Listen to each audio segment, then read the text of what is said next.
네, 현지 시간으로 17일 글로벌 증시 상황 보겠습니다. 전반적으로 분위기가 좋지 못했습니다. 앞서 말씀해 주신 것처럼 미국과 유럽 증시 같은 경우는요, 말레이시아 항공 여객기 추락 사고로 인해서 투자 심리가 빠르게 위축이 됐습니다. 전반적으로 1% 안팎의 하락 흐름을 보여줬고요. 이 아시아 증시는 이 영향을 받기 전에 마감이 됐기 때문에 일부 개별 국가별 재료로 인해서 혼조 양상을 띄었습니다. 먼저 미국 증시 마감 상황부터 짚어보겠습니다. 미증시 큰 변화 없이 잘 마무리가 되나 싶었는데 장중에 나왔던 말레이시아 항공 소속 여객기가 격추됐다라는 소식에 큰 폭으로 하락을 했습니다. 3대 지수가 1% 안팎의 하락 흐름을 나타냈는데요. 이 가운데서 다우존스 산업평균지수부터 체크해 보겠습니다. 이전 거래를 좀 생각해 보시면은요, 다우존스 산업평균지수는 다시금 사상 최고가를 경신하면서 상승 랠리를 쭉 펼쳐나가고 있었는데요. 이날 같은 경우는 하락으로 방향을 잡으면서 17,000선을 내줬습니다.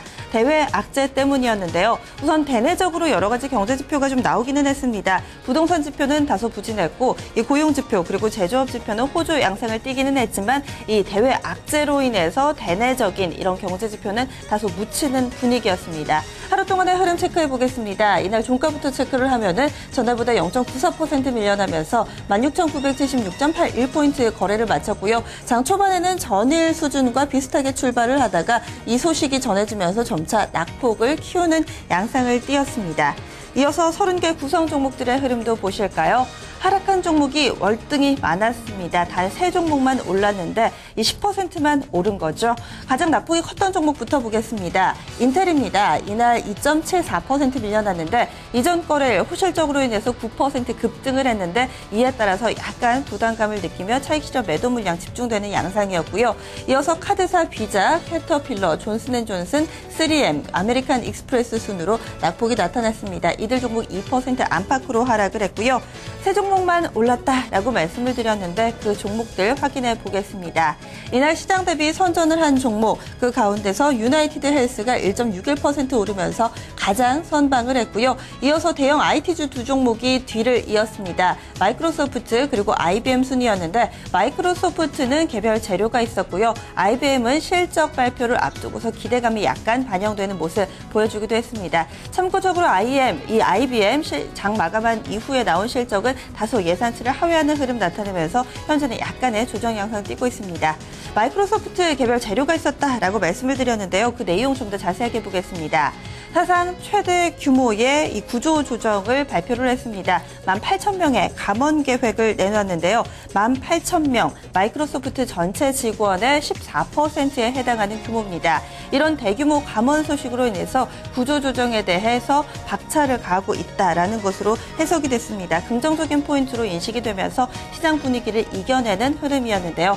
이날 마이크로소프트 1% 넘게 오르면서 44.53달러의 거래를 마쳤고요. 장중한테 이 장 초반입니다. 45.71달러까지도 오르면서 14년 만에 주가가 최고치를 경신하는 양상을 보여주기도 했습니다.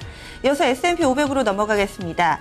S&P 500은 이날 1% 넘게 하락을 했습니다. 1.18% 하락을 하면서 1958.12포인트 거래 마쳤고요. 점차 가면 갈수록 저점을 낮추는 양상을 띄었습니다. 마지막으로 나스닥 지수도 확인해 보겠습니다. 이날 나스닥 지수 1.41% 조정받았습니다. 4,363.45포인트 거래 마쳤고요. 장중 내내 마이너스권에서의 다소 좀 부진하고 힘겨운 하루를 보냈습니다. 특징적인 종목 짚어볼 텐데요. 아무래도 말레이시아 여객기 추락 사고와 관련해서 이 항공주들에 대한 투자 심리가 빠르게 위축되는 모습을 보여줬습니다. 향후 더 많은 여행이 차질을 빚을 것이다라는 우려, 여기에다가 이번에 사고로 인해서 원유 가격도 크게 올랐는데요. 두 가지 부분이 모두 다 주가를 억누르는 양상이었습니다. 뉴욕 증시 상장돼 있는 항공주들을 쭉 엮어봤는데요. 대체로 이 1에서 3% 정도의 동반 하락 흐름을 보여줬습니다. 이 델타 항공이 3% 넘게 밀려났고요. 보잉사 1% 넘는 하락 흐름이었습니다. 유나이티드 컨티넨탈 홀딩스 그리고 사우스웨스트 에어라인, 여기에 아메리칸 에어라인, 이들 종목들 1에서 4%대 동반 하락하면서 항공주들 전반적으로 분위기 좋지가 못했고요. 이어서 S&P 500 종목 가운데 가장 낙폭이 컸던 종목 보겠습니다. 반도체 업체 샌디스크입니다. 그동안에는 연일 신고가를 경신하면서 꾸준히 상승 흐름을 보여줬는데요. 2분기 실적을 발표하고 급락을 했습니다. 2분기 실적은 시장 예상치에 부합하는 수준이었는데 3분기에 대한 전망이 어둡게 나타나면서 이 종목 급락을 한 건데요. 우선 2분기 순이익부터 보면 전년 동기 대비 4.6% 증가했습니다. 그럼에도 불구하고 3분기 이 수용력의 한계로 인해서 매출이 좀 줄어들 수 있다라는 이 월가 애널리스트들의 분석이 나왔고요. 일부는 2015년도 매출 전망을 하향 조정하기도 했습니다. 이런 영향 받으면서 샌디스크 이날 13.56% 급락이 나왔는데요. 종가는 93.20달러 부근에서 형성이 됐습니다. 마지막으로 장 마감한 이후에 실적을 내놓은 업체 구글 보겠습니다. 구글 예상치에 부합하는 실적 내놨는데요. 2분기 순이익 34.2천만 달러, 34억 2천만 달러입니다. 주당으로 계산해보면 4.99달러의 순이익을 나타냈는데 전년 동기 대비 증가한 거고요. 특별 항목을 제외한 주당 순이익은 6.08달러를 기록했고 매출액은 전년 대비 22% 증가했습니다. 시간의 거래 흐름 보겠습니다. 현재는 1% 넘게 오르는 흐름 나타내고 있고요. 이날 정규장 같은 경우는 약간의 좀 우려 요인이 반영이 되면서 1.53% 하락한 바 있습니다. 시간의 거래에서는 소폭 상승으로 방향을 잡았다는 점 확인해 보시기 바랍니다. 이어서 유럽으로 넘어가겠습니다. 일제히 하락했습니다. 특히나 낙폭이 컸습니다. 1% 넘게 밀려났는데요. 지정학적 우려가 전반적인 악재로 작용을 했습니다. 영국 FTSE 100 지수 0.68% 하락을 했고요. 독일 증시 1.07% 밀렸습니다. 프랑스 증시가 가장 낙폭이 컸는데요. 1.21% 하락했습니다. 아시아 증시로 넘어가겠습니다. 중국권 증시가 대체로 좀 하락을 했고요. 이런 가운데 일본 증시부터 살펴보면 기업의 실적 발표를 앞두고 관망세 뚜렷했습니다. 니케이 225 지수 0.06% 아주 소폭 하락하면서 전거래일 종가 수준의 거래 마쳤고요. 이날 중국 증시는 IPO에 따른 유동성 위축이 나타나면서 하락을 했습니다.